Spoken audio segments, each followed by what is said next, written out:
said earlier. All right. Fuck you. Say hey, kids. Hey kids, What's your name? I'm J-Rob. No. What's your nickname? Oh, Rustam Babayev. No. What's your real arm wrestling nickname? J-Rob.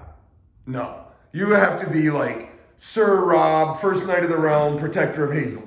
Okay. I am the Duke of Arm Wrestling Drive. Okay. Say hey, kids. Hey kids. What's your name? The Rhino. The what? The Rhino. Like rhinoceros? Mhm. All right. So, lots of people, when they start their videos, they go, lots of people have been asking me, which means absolutely no one's ever asked him. Okay? This is hands down a video that was absolutely requested. Y'all know Manolo Sanchez? Puerto Rico? Pulsio? Yeah, that guy. He, in one of my video comments, asked for a video about the arm wrestling setup. All right. I don't know if it was months ago or years ago. I'm Uncle Todd. I'm not bound by your concepts of time and space. Okay, so what we're going to talk about is the arm wrestling setup. And go ahead, guys, get set up. I myself don't really worry too much about my setup, but I need corner people. You can be my corner person. Say hey, kids. Hey, kids. What's your name? Justin. God, he's the lamest bunch of arm wrestlers. What's your nickname? Iceman. Iceman. Iceman since high school. Okay. There you go. It's the corner person's job to tell you what the opponent's doing so you know how to set up. And none of these setups have actual names, so we're gonna have to come up with them. So the first one is, that's pretty good, but put your foot farther under the table and wedge that table, the table leg right up against your hamstrings. You do the same thing. Put your foot right here, farther this way. No, your foot closer towards me. The other knee, yes. Wedge that table leg right there. Dig that hip into the table. You do the same thing. Lots of weight on the elbow. All right? And I want your shoulders just outside your hand. Okay? Both of you. Your shoulders just, so you slide your shoulder this way just a little bit. And, okay. Get a pretty good firm grip on the peg. All right. This setup is how you set up if you expect to get hit, but you're not going to get hit back. So what would be a good name for this? Like the punching bag, or the abused housewife, or the masochist, okay? You're gonna get hit, you're not gonna hit back. The catcher. Okay? You're very stiff. You got almost no mobility. A lot of pressure in the hip to the table, weight on the elbow. Now, if someone hits you sideways, you're just gonna lean forward. If the hit comes sideways, all you do is you lean forward to get the shoulder behind your hand to stop that. If the hit comes to the corner, what you do is you've already got weight on your elbow, you're just going to sit back. If the hit comes into a press, you're just going to open your hand, weight on your elbow, and shove your hand up. Okay? Very defensive setup. Okay? Okay. So, the antonym of this would be if you're going to hit and you're not expecting to get hit back. So, as a corner person, when they sit up like this, you need to tell your person who you're coaching that they're not hitting. Now, I don't know if you've seen my corner person, she's rocking. Holy smoke, she's Abraham Lincoln. She got brains of Elon Musk. Yeah. She tells me this stuff. In my matches, you can hear her talk. All right. The antonym of this is put your foot on the inside of the table leg, but up against it. Put the table leg right there. Oh. Yeah, you too. Yeah. Okay? Your hips are now kind of up against the table. There's not a lot of weight in it, right? And not so much weight on your elbow. Bring your shoulder farther outside your hand. Okay? This, you're not so rigid. You have more you got more mobility, more ability to move. This is the setup when you're going to hit. Okay? You're going to hit, they're not hitting back. What would you name this? Iceman. Striker. How about sadist? That too. Striker sadist. Or Mike Tyson. Either way, you're hitting, they're not hitting back. The boxer. But this is, like I said, this is our opponents. This hit is probably sideways. The hit could be coming straight sideways. The hit could be coming straight sideways. It could be a press. It could be diagonal. It's probably not a top roll unless it's one of those West Coast top rolls that's coming kind of to the corner. Okay? So you got to be prepared. If you're a corner person, put your foot back down where I put it. Stop ad-libbing in my videos. So, if you're at the table and your corner person sees this, you need to be braced for a hit. If the hit comes sideways, right, you can defend it. If the hit comes backwards, at this point, you will just drop the weight on the elbow, let go, and slip. Okay? Oh, while we're here, set back up. None of these have been in the strap. So, here's the head ref. Yeah. Right here. You guys walk up to the table, they flip a coin to pick table side. Which side do you pick? Sorry. Why? Superstition. So I can see his mouth move when he says go. Right? What about the buckle? I was just gonna say the boxer. This side has the buckle. Well, the data. That side has the buckle. The data has proved that doesn't even matter. Very good. See, this is why I was hoping County Fair was going to be here, because he was going to feed off this perfectly. Set back up. I'm going to show you something. This side, the non-buckle side with no straps, wins more than that side. One of the main reasons is, here's the head ref, okay? Straighten that wrist, okay? I want you to put a little bow in yours. Okay. When you're over here, now rotate your wrist around, but leave that wrist bowed. You cannot see the bow in your wrist. Right. And the head ref never does. And you know where the down ref is? By my elbow. He's not here because we're filming. He's to the side. over here, okay? That's why this side has an advantage. That's one reason. The second reason is, if a pin comes here, this ref's gonna call it early. Right. When it goes over there and that ref's sitting somewhere else, not gonna call it early. And it doesn't have to be that big of an advantage. You've only got to get that wrist bowed 1 out of 10, 1% of the time, get an early pin 1% of the time. I mean, that's all that matters. Look, you don't want to lose the most important match because of reffing, If it's a championship match and some middle-aged woman, way past her prime, butterfly tattoo and a sleeveless shirt's looking to go home with whoever wins, you do not want to lose that match. And let some other hillbilly take Celeste with her butterfly tattoo home, All right. Another setup. Okay. Back to the table, but square up this time. Both of you put your feet kind of square up like you're riding a horse. What was your nickname again? Rhino. It's gonna call you repeat. I gotta keep repeating. Okay. If they square up to the table and they hunch their shoulders forward, both shoulders like this. All right. This squared up. This does not look like do you feel like you're fast at this point? No. I feel like This is not a setup conducive to speed. The irony is, the fastest arm wrestlers in the world do this. But what they do from here is they're going to initiate a hook through the hand.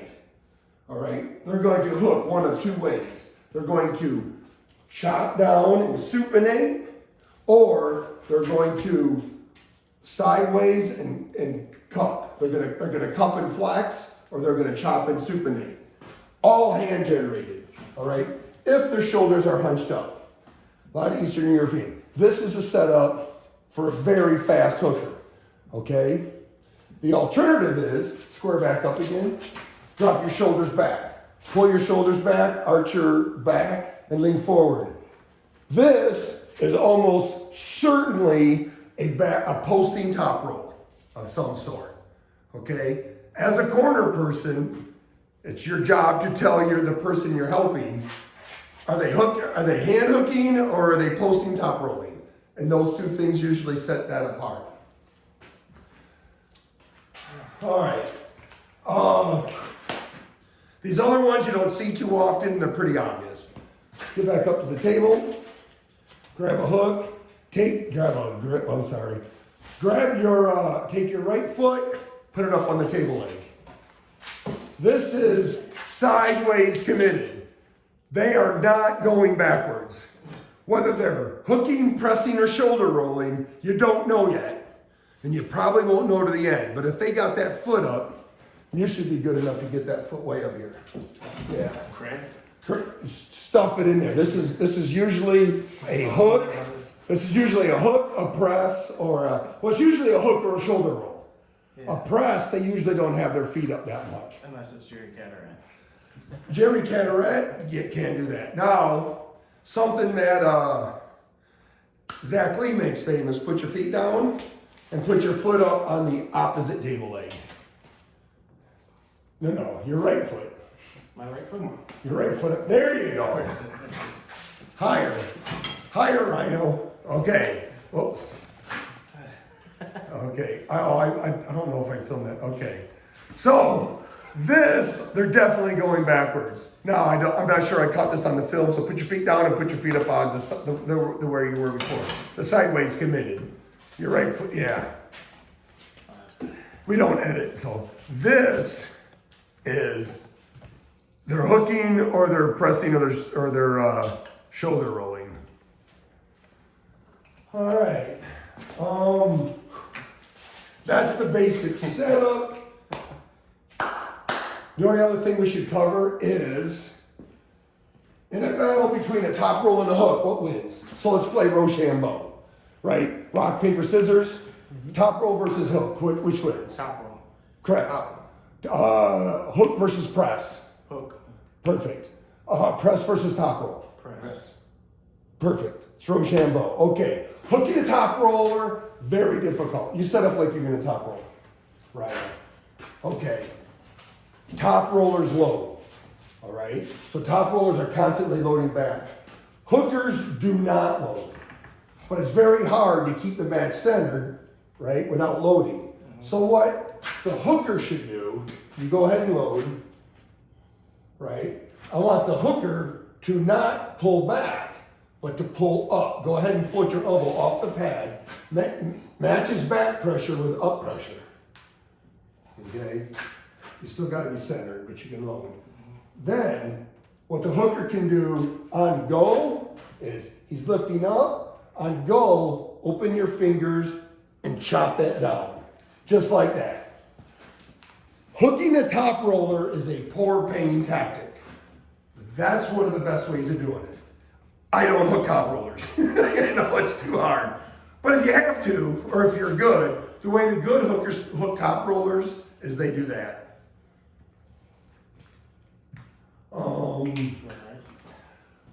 The press, set up like you're gonna press. There you go. Not you. Yeah. So since your corner person says he's pressing, and you know he's coming across, what the hooker has to do, get some weight on that elbow, and as soon as the match starts, all you want to do, drive the shoulder in and catch him just like that, loosen his fingers up, and push your hand straight up, straight up. He's pressing down, you can visualize opening that. Make him press into that pad, okay? Now, you want to keep that presser in tight. When they're putting that much force in, all of that blood flow and stuff's going to blow up on them, and it's harder on them. All you got to do is sit there and contain that for a little bit, and then leave this all rigid and move his hand back in line with the shoulder. It doesn't have to be that far, it doesn't have to be that aggressive. It can be very slowly. Right. That's how a hook defeats a press. Okay. Press beats a top roll, usually from two reasons. You set up the press again, you set up the top roll, which usually does. So go into it slowly, not with a lot of, go into a press. Okay, that is typically The presser can usually beat the top roller this way, Yeah. or push this way a little bit. You push the top roller off the pad. All right? If they're pressing, you don't want to be caught into a top roll. Now, for everything we covered, there's exceptions, there's variations, and there are combinations, right? So all pros are going to do, some mixture of this, that sort of thing. But generally speaking, that's enough. This is what I want my corner person to tell me. I want them to tell me what that setup's doing, because when you're on the table, I can't tell if your foot's outside the leg or in the leg. I can't tell if you're tight to the table or not. All right? I can probably gauge whether your shoulders are in or back, right? But if my corner person says they're top rolling, that tells me that to set up to slip. If they tell me they're pressing, it tells me to hug the table and dive into that hook. Questions? So as corners, stop telling people to be aggressive or be strong. Tell them what they're being set up. Tell them what the opponent's doing. Yeah. Yes. And quit yelling dumb Your things. corner, you and your corner person To your- should have said, to your guy. if they're top rolling, I'm slipping. For instance, Okay. have a plan. Yeah. If they're hooking, if they're pressing, I'm hooking. If they're top rolling, I'm slipping. Or if they're top rolling, I'm top rolling. Yeah. If they're hooking, I'm hooking. If they're pressing, I'm hooking or I'm slipping. I don't want to put a press against the press. Right. But I never press. Yeah. But have a plan. Have your corner person tell you what they're gonna do. And not just fire it up. Yeah. Is there any difference inside versus outside the strap Inside versus outside strap. for the setups and the feet and everything? We pretty much, everybody in the straps pulls with a flat wrist. So a lot of this top roll hook stuff just disappears. The tighter the strap, the less options everybody has. Everybody pulls with a flat wrist and it's mostly sideways. If you're a top roller, you want the strap loose. If you're a hooker, you probably want the strap as tight as you can possibly get it. To combat a top roller, you have to answer the back pressure. So you need back pressure to beat a hook, to beat a top roll. So a tight strap and fire backwards. Any other questions? How heavy is that? When you're a corner person, stop telling your person to breathe, right? If they're locked into a battle, jump into a hook battle. Don't actually get it, but just act like you're straining, all right? At this point, you are basically at a 80 to 90% isometric exercise. If you do your isometrics, like Uncle Todd's been telling you for 20 years, you now know you are stronger if you are holding your breath.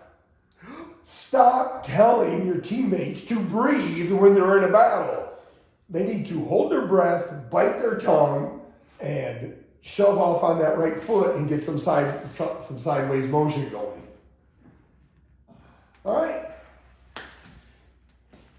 Good? Say thanks, chick. Say thanks, kids. Thanks, Thanks, kids. kids. Tell them to call their mom Call your mom. Call your mom and subscribe. and their father. Tell them to say call dad. Call dad. Bye, guys.